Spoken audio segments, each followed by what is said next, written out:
Alright guys, so today I'm going to be showing you how to make a stencil. I do a lot of tribals with airbrushing, so I'm going to be using this today to make the stencil.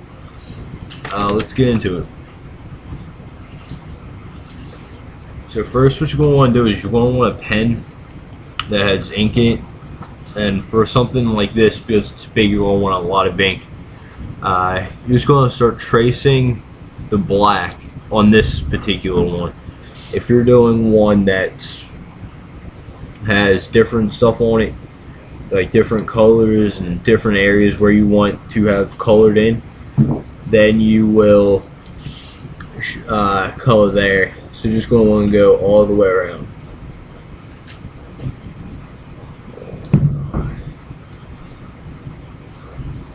Depending on how big you want to make yours, you want to have that different lengths of how far you want it.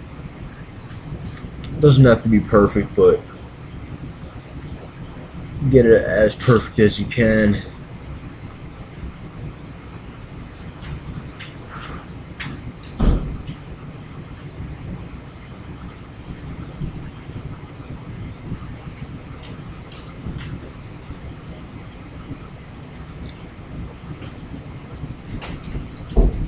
And you see here how I'm going on the outside. I'm going to go after. I'm going to go around again, covering the white, going around the white part, the inner part, around where the white is, because I want to have an idea after when I'm actually airbrushing it on. I want to have an idea of where the color will have to be and where not to put the color and all of that. Now, if you guys are really good at airbrushing, I really wouldn't recommend using a stencil. I'd recommend doing it by freehanding it, because it's less time consuming. And you can use a stencil. It will save you time if you're using a stencil. I can't freehand because I have problems with my hand where my hands are really jittery and shaky, so I can't really freehand anything. So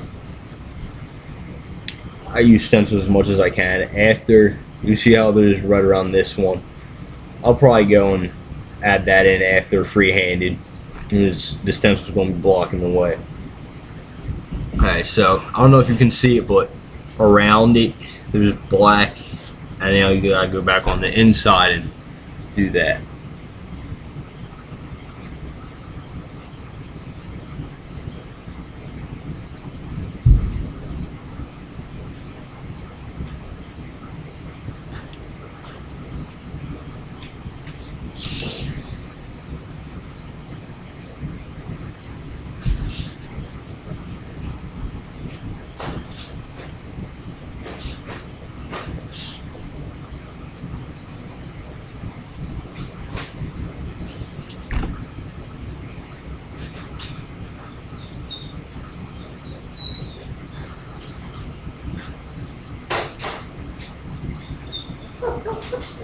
And then just a little thing. Oh yeah, and if you can hear my dog, I'm sorry about that.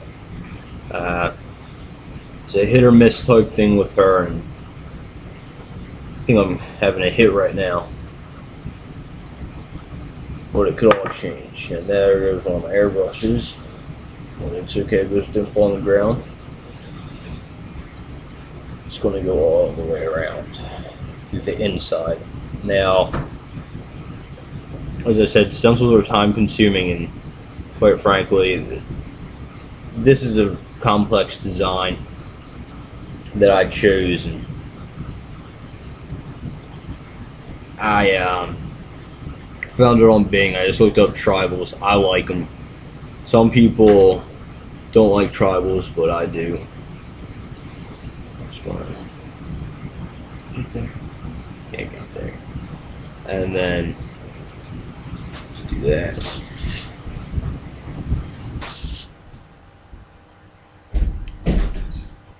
All the way around.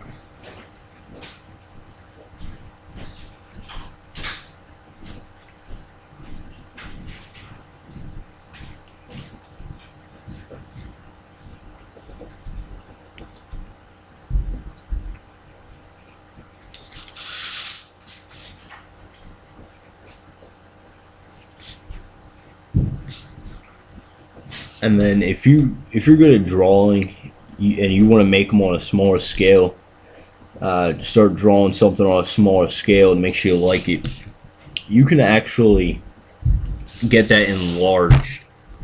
You can get that image enlarged on certain printers or at a print shop, and after you do that, you can do this. And I'm using graphing paper. You can use whatever you want for the final, but I mean, it's always good to have something thick like graphing paper so that you can use it multiple times.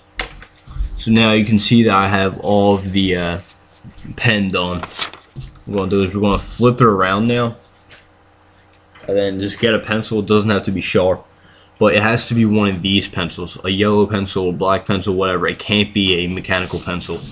And what you're going to do is you're just going to start from the top and just shade all the way down.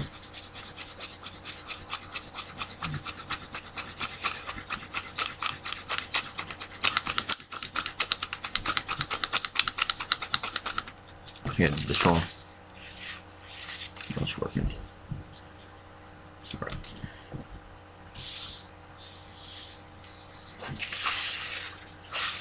Can't align this. One hit or miss on this, guys. Doesn't come out well. I'm sorry. Actually, no, I did this right. Never mind. It's gonna go all the way down. I'm sorry if you can't see, but I can't do this unless I have my hand up here.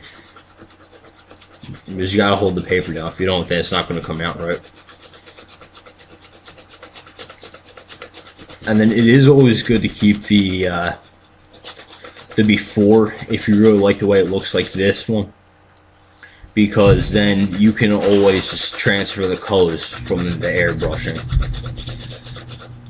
Oh, please come out right.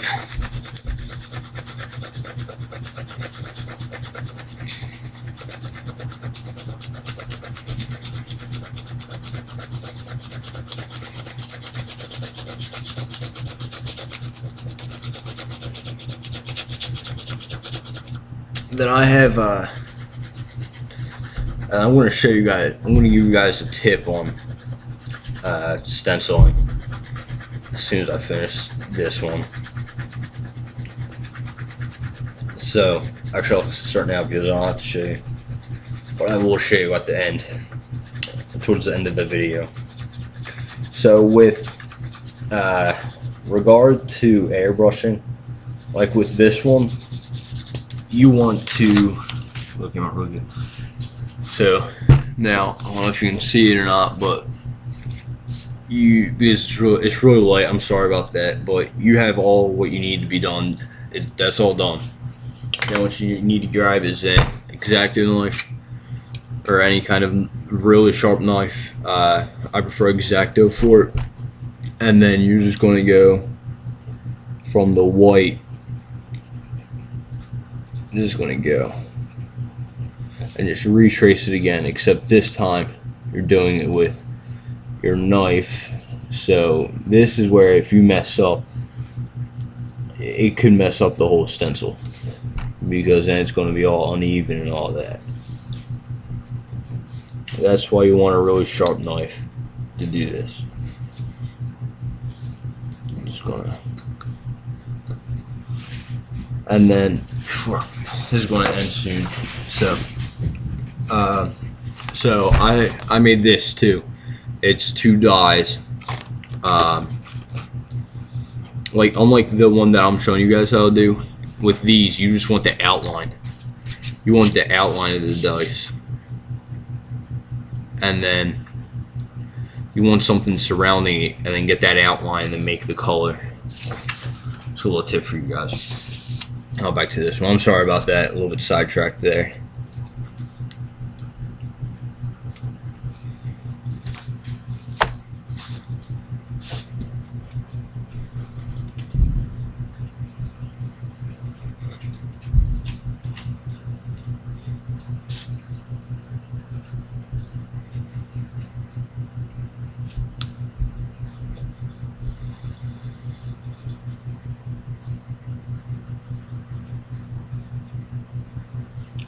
Keep going.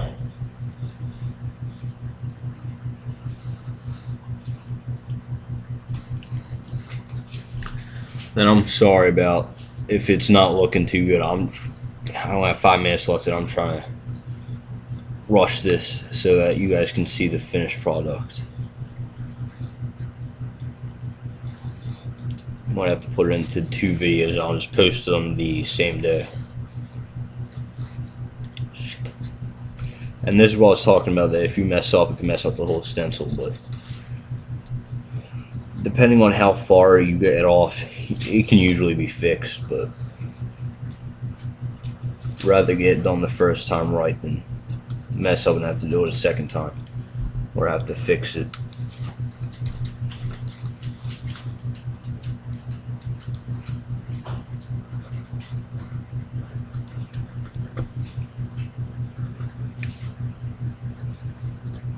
I don't know if you guys realize too, this is actually upside down. The image, in my view anyway, it might be right side up on yours, but it's going to be upside down, definitely. When you get it, it's going to be upside down for the first time, but after you put it on, it'll still be upside down if you put it on the wrong way. So that's another reason that you keep the original image. I'm not going to be able to finish this for you guys. I want to finish in one episode, in one video. I might not be able to. Yeah, and you guys have as much time as you need, so don't rush it, or else it may not turn out good.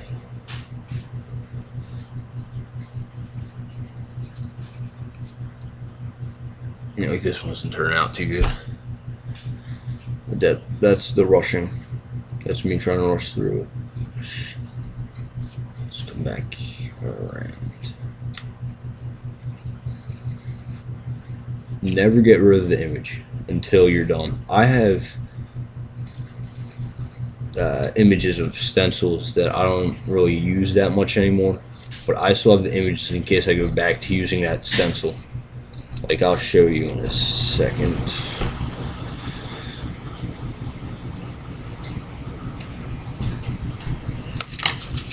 Alright.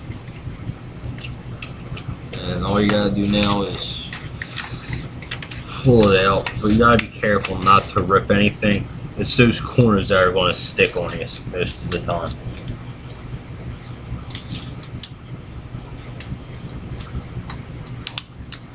Then the other stencils I'll show as soon as I get this off. And then if little things like this happen, just tear it off. Oh shit. Oh, no, I didn't get it. Okay, never mind. Disregard that shit.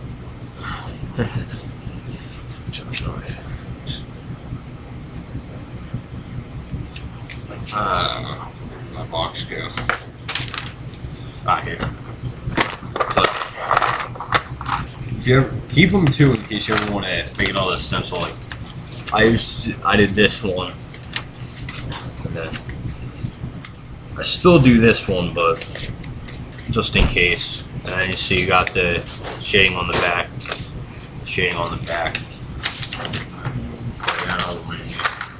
This one was a drawing. I think I have the stencil here.